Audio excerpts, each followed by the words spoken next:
All right, everybody. I wanted to talk about something because I am like really bored and I have to leave and close the pot store in like a half hour. So I might be able to get this done in time. But I saw something on Facebook this morning as I was like getting ready for the day, and it was like a Facebook reel or something of that nature, and it was just some guy, some like bigger, like kind of redneck guy. Oh, this water bottle's gonna piss the hell out of me. Um, Going on about like pretty much how he can't like forgive the MAGA movement because in his eyes they've like completely changed like this image that he was brought up with, that like the hospitality of like small towns and the people within them, and now they're all like nationalistic, racist freaks, and I think a lot of us, at least I think a lot of us that have Caucasian descent or Hispanic descent to some degree in the United States, we probably have a few like super MAGA um, relatives. You can probably name a few off your head. Um, and it's annoying. I hate Trump. I really do, because he's affected my family on a personal level, not by direct action, but by perpetuating this cult of personality. You know, um, Imagine you grow up with this understanding of your grandfather being like pretty conservative on a lot of issues, but willing to compromise a lot with Democrats. And I grew up in a very polarized, um, polarized families, right? Like my dad's side was white, WASP, and Protestant for the most part. My mom's side was like North African, a little bit of Native American, and a lot of Jews. So that doesn't really like, how do I put this? One was a very Republican family and one was a very Democrat family. I think you could probably pick which one was which. Um, and actually, like I said in the past, I had a set of grandparents divorced, so I actually had three sets of grandparents. I had my dadushka, and then my step dadushka, and my step babushka, and both of my babushki. And I love them all the same, and all that happened before I was like alive. So I grew up pretty much with them all being de facto like almost blood level imprinting on. It's not like they came in like before I was born. Well, after I was born, I mean, they were there before like all that stuff had already happened, right? So I had two conservative dadushki and one liberal dadushka. And my babushki, like one of them didn't really, my softa didn't really care about politics at all. She just loved and kind of like partying and stuff, and playing Yahtzee. And then my other one was, conservative. I would say like fiscally, but still a little like liberal in a social sense. And then one of them was more of like your classic Republican. Um, so there's more diversity on the political spectrum for the babushki than the dadushki. Uh, but the dadushki had legendary arguments during the holidays, like 2v1 debates on the Iraq War. Like I have many vivid memories of this. Or before the invasion, there was a big fight about Saddam Hussein my liberal dadushka was like, hey man, there is no way in fucking hell that there is WMDs in Iraq. And they were like, you don't know what you're talking about. And well, anyways, I'm kind of just like blah, blah, blah, blah, blah, blah, blah, blah, blah, blah, blah, blah, right? At the end of the day, um, this there's a particular babushka that passed quite recently, and it was very bittersweet for me because this is why I hate Trump, because he's literally like he changed my babushka in a decade time before he died. My dadushka, I mean. He changed my dadushka in a decade rapidly before he passed away. And I just wish that I hope that at least my dadushka was at least experiencing life to the fullest before he passed. But I feel like he was pretty bitter at the world, and I feel bad about it. I really do. But again, it's bittersweet because it's hard to be around someone when they just appear to be filled with so much hate.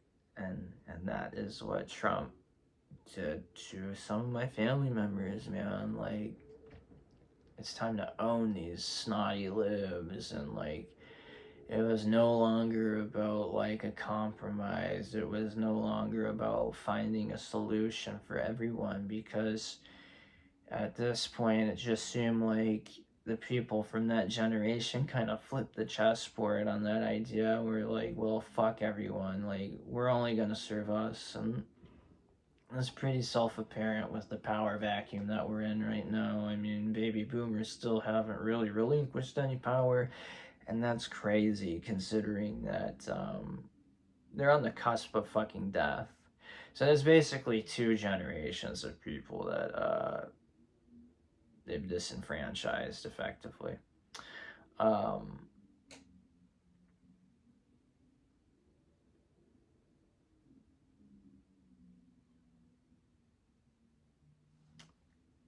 it's hard to see someone that you look up to as like this paragon of logic and thinking and critical thinking and reasoning and compromise, and see a hateful man like hype your grandfather up with these nonsensical ideas, really. And your grandpa is bored and he doesn't work anymore and he's retired and he's got nothing better to do, and you moved 1,000 miles away southeast from everybody, so he's isolated, um, and he's got a computer. And then there's Fox News and Trump and Breitbart, and they slowly shift and ship and strip away everything about your dadushka, your grandpa, and remold them into their very conservative mold, very fascist mold. And the saddest part about this, guys, is like, for instance, like, I've been pretty open about this in the past, but you know, half my family is basically like North African Arab, bro. My mother's side, the specific dad or father or grandfather was on my father's side. And my father's side's like white Anglo-Saxon from like the Appalachian and the South, Protestant, and um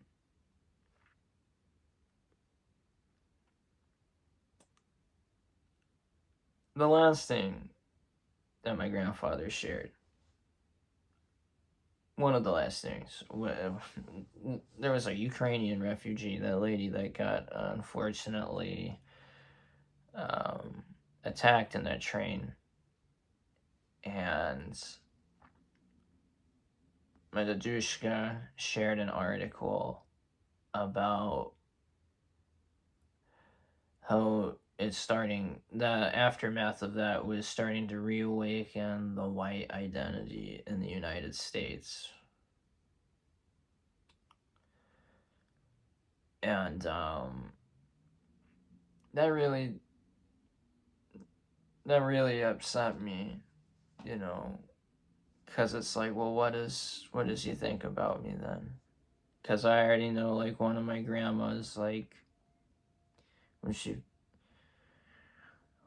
found out that I was Jewish, because for a long time, like, I grew up thinking I was like Balkan or Romanian, because they hid it for a long time, you know.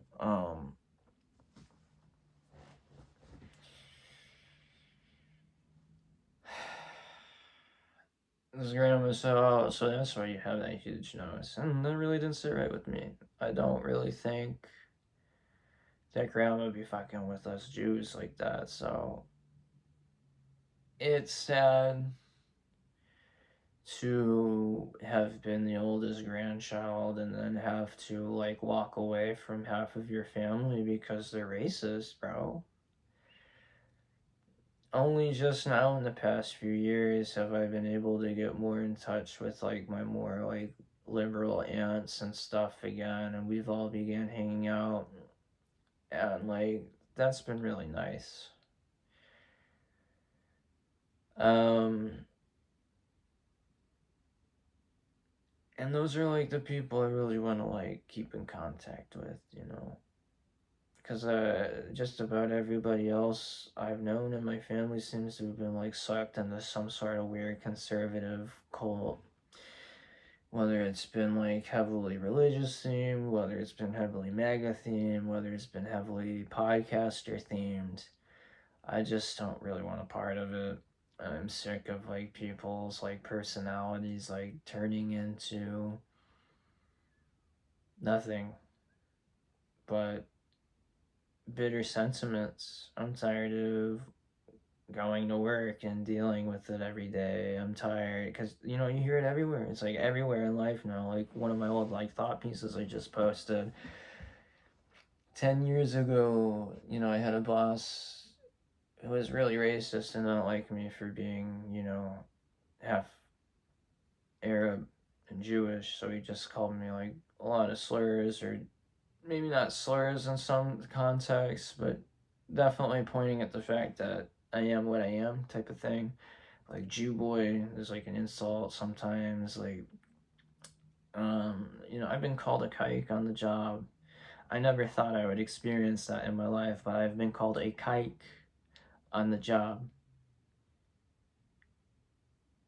Present day. Because that's the moral bankruptcy of America, and that's the title of this video.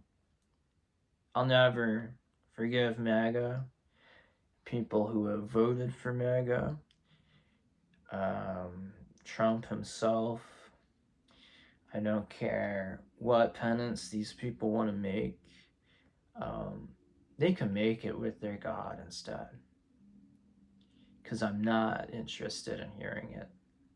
When shit hits the fan, and when they realize that the white ethno state will eventually turn on them too, there'll be nobody left to apologize to anyway. Because one thing I wish these people would understand is that when you're in a movement in which there's persistently an enemy, you might have to prepare yourself for the possibility of one day you yourself becoming the enemy. And I just can't forget these people. They're so filled of bitterness and inadequacy and insecurity, and it's in like such a toxic manner.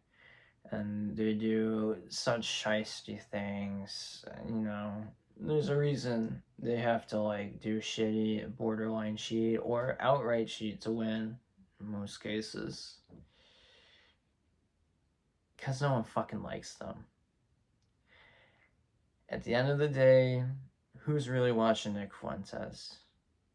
A bunch of loser fucking virgin dorks that like are never gonna have kids. Like, you cannot have that mindset and then also have like a wife and a family. Like, you can't.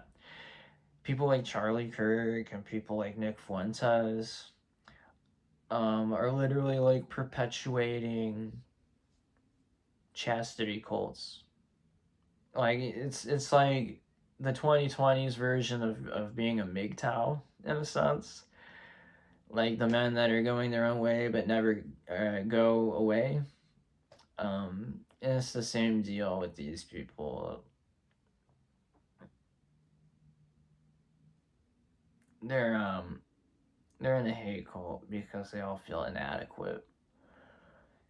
That doesn't mean to underestimate them though, because insecurity can turn deadly. I mean, how? Look what they did to the Jews in Europe. God forbid a minority be a little successful, right?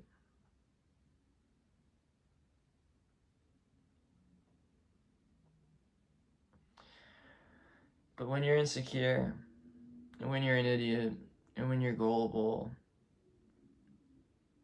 and when you let your feelings dictate instead of factual evidence, well,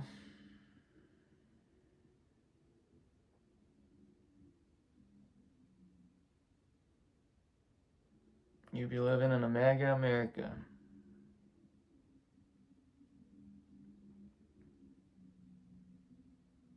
You're talking about nationalizing voting and putting ICE agents at voting centers and poll stations.